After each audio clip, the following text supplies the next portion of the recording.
हरि ओम. योगदास जय गणेश जोशी यांनी प्रवचनांमधून सांगितलेले कथामृत क्रमांक 218 आसरा. एकदा एक साधू तीर्थयात्रा करत असताना मध्यरात्री एका गावाला पोहोचला. तो तेथील मंदिरात गेला तर तेथील पहारेकऱ्याने सांगितले की येथे धर्मशाळा नाही. आता इतक्या रात्री आपल्याला आसरा कोण देणार? या विवंचनेत साधू पडला. त्याने 2-4 दरवाजे ठोठावले, परंतु त्याला काही ना काही कारण सांगून आसरा नाकारण्यात आला. मोठ्या निराशेनेच असाच तो रस्त्याने जात असताना त्याला रस्त्यात एक माणूस भेटला. साधूने त्या माणसाला आपली समस्या सांगितली आणि आसरा देण्याची याचना केली. त्या माणसाने विचार केला की साधू आहे, त्याला आसरा दिला तर तेवढेच भले काम आपल्या हातून होईल. तेव्हा असा विचार करून तो माणूस साधूला म्हणाला, आपली हरकत नसेल तर आपण माझ्याकडे राहू शकता. चला, आपण माझ्या खोलीवर जाऊया. परंतु एक गोष्ट लक्षात घ्या की मी चोर आहे आणि आत्ता मी माझ्या धंद्याला निघालो आहे. साधू घाबरला, परंतु त्याने तसे दाखविले मात्र नाही. आसरा घेणे आवश्यक होते. त्याने त्या चोराला प्रश्न केला, आपण एक चोर असूनही माझ्यावर विश्वास कसा ठेवता? त्यावर तो चोर म्हणाला, मी तर वाईट काम करत आहे. आपण याहून आणखी वाईट ते काय करणार? तेव्हा निश्चिंत मनाने तेथे आराम करा, मी पहाटे परत येईन. 1-2 नव्हे, जवळजवळ 1 महिना झाला तो साधू त्या चोराच्या खोलीवर राहिला, कारण त्याला तेथे भरपूर एकांत मिळत होता. रात्री तो चोर खोलीत नसायचा, आपल्या धंद्याला जायचा. रात्री जागरण होत असल्यामुळे तो दिवसा झोप घ्यायचा. त्यामुळे त्या साधूची ध्यान साधना छान चालली होती. एक गोष्ट विचित्र होत होती. त्या 1 महिन्यात त्या चोराला काहीही घबाड मिळाले नाही. दररोज पहाटे तो रिकाम्या हाताने परत येत होता. साधूची जी भिक्षा मागून आणत होता त्यातील अन्न खाऊन तो त्या दिवसात गुजराण करत होता.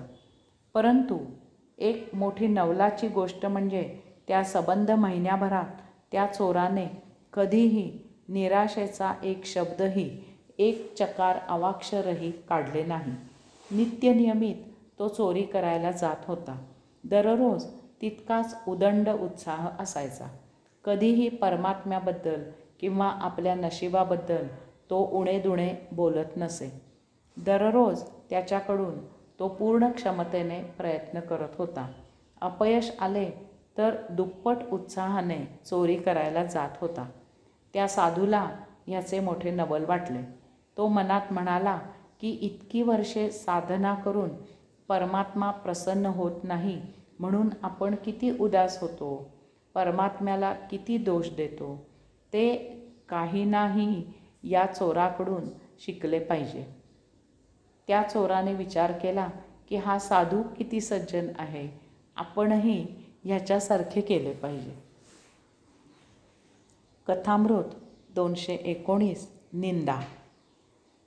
आश्रमातील छात्रांना ऋषींनी पहाटे लवकर उठण्याचे महत्त्व समजावून दिले. ऋषी म्हणाले की पहाटे लवकर उठावे, सूर्योदयापूर्वी स्नानादी कार्यक्रम उरकावे, प्रार्थना करावी आणि अभ्यासाला बसावे. त्यावेळी रात्रभर छान झोप झाल्यामुळे आपण ताजेतवाने असतो, आपल्यात भरपूर उत्साह असतो, सर्वत्र शांतता असते. अशा वेळी अभ्यास चांगला होतो. तेव्हा उद्यापासून सर्वांनी लवकर उठून आन्हिके उरकून अभ्यासाला बसावे. इतर छात्र काय करत आहेत ह्याकडे लक्ष न देता आपण स्वतःचे चांगले उदाहरण बाकीच्यांना घालून त्यांच्यासाठी एक आदर्श उभा करावा. ऋषींनी जे सांगितले त्याचा भानूवर फारच परिणाम झाला. त्याने दररोज लवकर उठण्याचा निश्चय केला. तो आपल्या काही मित्रांसमवेत लवकर उठून सर्व आवरून अभ्यासाला सुरुवात करू लागला. परंतु त्याने पाहिले की अनेक छात्र तसेच अंथरुणावर लोळत राहतात. ऋषींनी सांगितल्याप्रमाणे ते पहाटे लवकर उठत नाहीत. हे पाहून भानू व्यथित झाला. एक दिवस तो ऋषींना म्हणाला की आपण सांगूनही काही छात्र पहा कसे आळसाने लोळत असतात, ते लवकर उठत नाहीत. त्यावर ऋषी म्हणाला की बाळा भानू, तू लवकर उठूनही काही उपयोग नाही. त्यापेक्षा तूही त्यांच्यासारखाच उशिरापर्यंत लोळत राहा. हे ऐकून भानूला फार वाईट वाटले. त्याने ऋषींची क्षमा मागून असे बोलण्याचे कारण विचारले.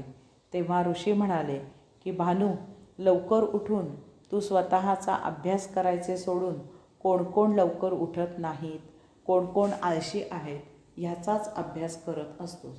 त्यापेक्षा तूही लवकर न उठलेले बरे. म्हणजे निदान तुझ्याकडून इतरांची निंदा तरी होणार नाही. भानूला आपली चूक समजली. त्याने ऋषींना पुन्हा निंदा करणार नाही असे वचन दिले. सुमारे 1 महिन्याने भानू ऋषींजवळ गेला आणि त्यांना नमस्कार करून म्हणाला की आपण सांगितल्यापासून मी निंदा करणे बंद केले आहे. आता जेव्हा माझे मित्र कोणाची निंदा करतात तेव्हा मी त्यांना आपला उपदेश ऐकवतो आणि त्यांना निंदा करू नये असे सांगतो.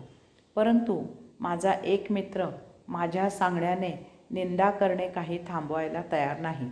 तो सारखी अनेक छात्रांवर निंदा करत असतो. त्यांची उणीधुणी मला सांगत असतो.